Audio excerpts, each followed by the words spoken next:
Most men believe that once a woman introduces you as just a friend, the story is finished. That belief spreads quietly, almost mercifully. It gives the mind a reason to stop trying. It protects the ego from rejection by disguising fear as acceptance. But Stoicism never concerned itself with comforting lies. Stoicism concerns itself with reality. A woman does not place a man in the category of friend because he lacks value. She does it because his presence feels safe, predictable, and emotionally available without direction. And safety, when it lacks polarity, slowly dissolves attraction. At first, this doesn't feel like a problem. You enjoy the conversations. You share jokes. You are always there. You listen carefully. You reply quickly. But over time, something invisible happens. Your role stabilizes.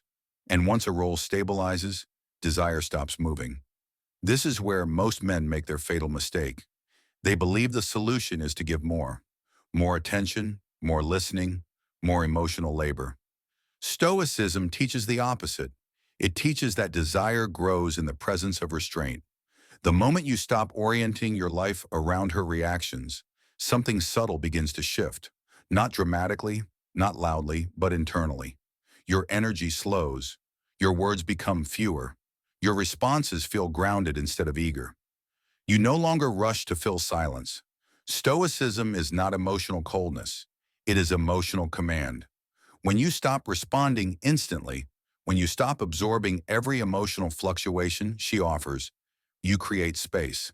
And the human mind is uncomfortable with empty space. It begins to wonder. It begins to notice absence. At this stage, many men panic. They fear losing connection. They fear being forgotten. But Stoicism reminds us that what you fear losing already owns you. So instead of chasing reassurance, you turn inward. You begin investing in discipline. Your body strengthens.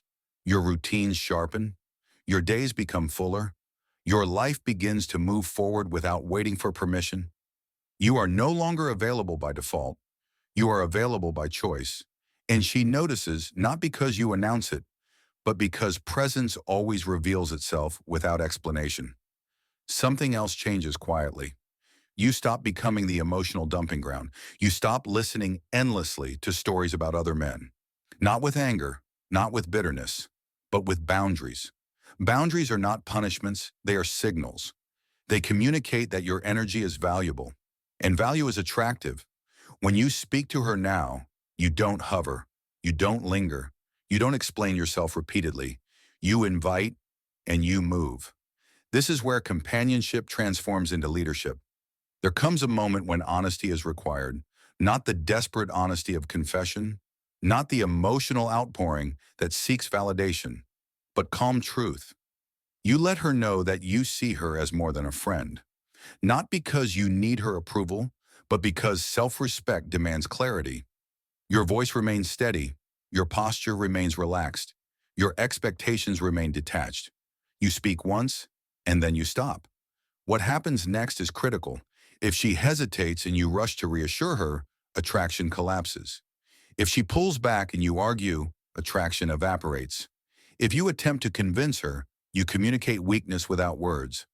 But if you remain composed, if you accept uncertainty without resentment, something rare appears: emotional sovereignty. Stoicism teaches that the man who can face loss without bitterness is dangerous in the most attractive way. He does not plead, he does not chase, he does not punish. He simply remains himself. Sometimes she steps forward, sometimes she doesn't. And this is where the final Stoic test appears. If she wants continued access to your attention without commitment, you withdraw gracefully, not to manipulate, not to provoke longing, but because your time now belongs to someone who values it, even if that person is you. This is the paradox most men miss. Walking away with dignity often creates respect, and sometimes respect reawakens attraction. But even when it doesn't, the outcome is still victory, because Stoicism was never about acquiring people. It was about mastering oneself. You did not lose her. You reclaimed yourself. Attraction is not built through effort. It is revealed through alignment. And when a man aligns with himself, the world, including women, responds naturally. The real question is not whether she will choose you.